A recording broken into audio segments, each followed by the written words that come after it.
إنما الصدقات للفقراء والمساكين والعاملين عليها والمؤلفة قلوبهم وفي الرقاب والغارمين وفي سبيل الله وابن السبيل.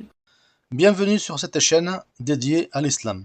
N'oubliez pas de vous abonner et d'activer la clochette sur toutes pour ne rien rater. Likez et si ça vous plaît, laissez un commentaire. Ça permettra, Inch'Allah, d'améliorer le trafic de la chaîne et faire connaître ainsi l'islam à tous. Voilà, on commence.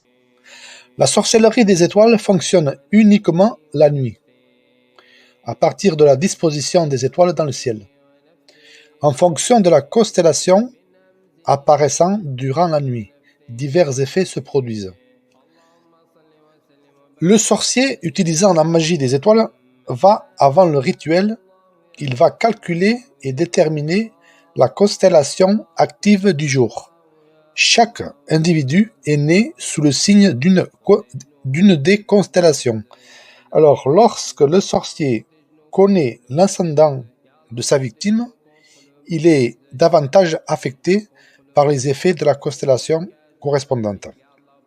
Les sorciers sont capables d'utiliser les planètes, les étoiles et la numérologie pour renforcer encore plus leur sorcellerie.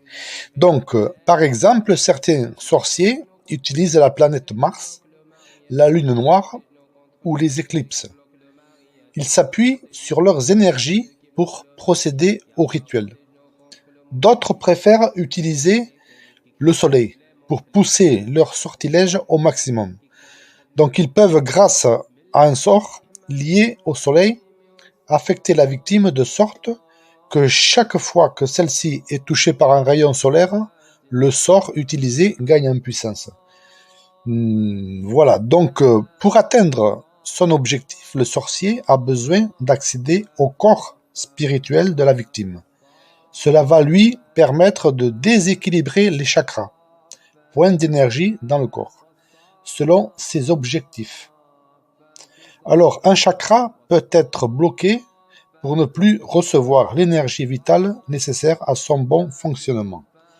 C'est le but des sorcelleries de maladie, qui privent le corps spirituel de l'énergie dont il a besoin. Le corps astral peut être percé. On appelle ça une brèche. Cette dernière permet aux démons d'avoir un accès au mental de la victime et d'y introduire des pensées négatives. L'objectif recherché est de pousser la victime à prendre de mauvaises décisions et à avoir une vérité à l'envers. Dans ces situations, on note souvent des hallucinations et même une petite folie subtile.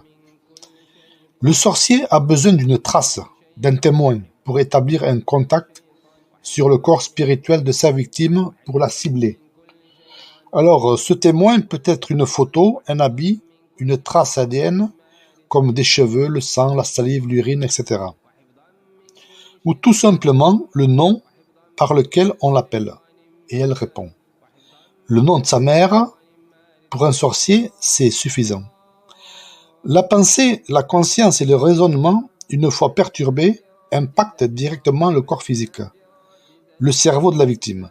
Cela peut se manifester sans raison valable ni explicable lors des examens médicaux. Les médecins vont rien trouver du tout. Donc, en effet, le corps spirituel et le corps physique sont liés. Si l'un est perturbé, l'autre le sera aussi. Dans les rituels de magie vaudou, par exemple, l'utilisation d'une poupée est suffisante pour symboliser la victime et l'atteindre avec leurs intentions. Vous voyez que les sorciers aussi ont leurs intentions, ils ont besoin de ça. Alors, comment se protéger donc de cette sorcellerie ? Et il est possible de se protéger contre cette sorcellerie par des moyens bien spécifiques. On les classe en deux groupes, à savoir les moyens dits actifs et ceux dits passifs. Alors la méthode active de protection contre la sorcellerie, ça va être les moyens actifs, se compose des prières de nuit, des dhikrs. Pour les dhikrs, c'est les mêmes que je montre dans la vidéo de traitement nettoyage du corps physique. Ils ont besoin aussi d'encens, de musc, et les méthodes symboliques de protection contre la sorcellerie. Alors, ensuite, cela permet, disons, d'envoyer des flux d'énergie positive. Ces ondes d'énergie guidées par l'intention et volonté peuvent générer un cocon d'énergie protecteur pour la victime. Ce cocon servira de bouclier magnétique et permettra de résister comme un sort ou même un mauvais œil. Les démons chargés de servir le sortilège sont alors persécutés par le champ magnétique protecteur créé dans ce cas-là. Donc dans certains cas, ils brûlent et meurent. Pour un débutant, avoir pareil résultat est très difficile, voire impossible, à moins qu'il s'entraîne des heures de visualisation avec une grande foi de réussite. La deuxième solution, c'est la méthode passive de protection contre la sorcellerie. Elle est moins efficace, mais ça marche aussi. La méthode passive, quant à elle, concerne l'utilisation d'encens de musc qui va atteindre le corps spirituel.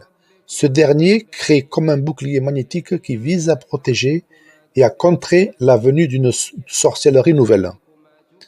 Alors, comment détruire une sorcellerie une fois qu'elle est installée? Alors, la sorcellerie est un mélange de rituels, intentions, incantations et symbolisme. Alors, pour détruire une sorcellerie, il faut tout d'abord connaître son type. Bien sûr, tout type de sortilège peut être lié au ciel, une planète, une étoile ou une planète satellite. Alors, la numérologie permet cela.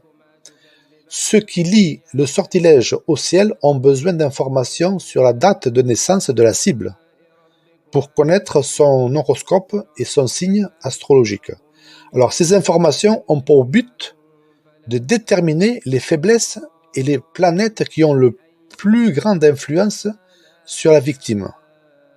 Alors, le procédé de liaison du sortilège avec une ou plusieurs planètes se fait avec des bougies de couleur et un encens spécial. L'encens monte au ciel, ce qui permet de créer une liaison astrale.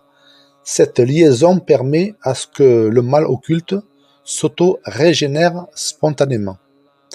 Alors, destruction de la sorcellerie, comment on fait? Alors, quand on veut détruire une sorcellerie, il est important de se purifier déjà. Donc, pour couper le lien maléfique créé par le sorcier, cela permet d'épurer le corps de la victime des impuretés et des poisons spirituels qui découlent de la destruction du mal occulte. Donc, détruire le mal occulte, c'est bien, mais il faut se purifier aussi. Alors, toute chose détruite laisse des déchets qu'il faut éliminer pour retrouver un état initial. Alors, pour un mal occulte, ces procédés sont basés sur un traitement, de 11 jours. La première chose à faire, c'est coraniser 4 packs d'eau de source, ou alors de l'eau normale si vous n'avez pas, avec la Fatiha 11 fois, Ayat Kursi 11 fois, Al-Falaq 11 fois, Nes 11 fois. Alors vous mettez les packs bien sûr devant vous, les bouchons ouverts. Alors vous gardez 11 bouteilles pour le lavage, 11 bouteilles pour boire et 2 bouteilles pour vaporiser la maison, la voiture et le bureau. Alors, boire une bouteille par jour répartie dans la journée. Se laver avec une bouteille par jour le soir avant d'aller dormir. Faites-le dans une bassine pour récupérer ensuite l'eau que vous jetterez dans la terre en disant Bismillah. Prendre une cuillère à café d'huile de nigel et une cuillère à café d'huile d'olive chaque soir avant de dormir pendant le traitement. Alors, vous pouvez boire la cuillère d'huile d'olive toute seule, ensuite vous attaquez avec l'autre, ou alors vous mélangez les deux, mais voilà, peu importe. Le 12e jour, le 13e jour et le 14e jour, vous allez encenser avec du musc la maison, la voiture et le bureau, avec l'intention de détruire sa liaison avec les constellations astrales.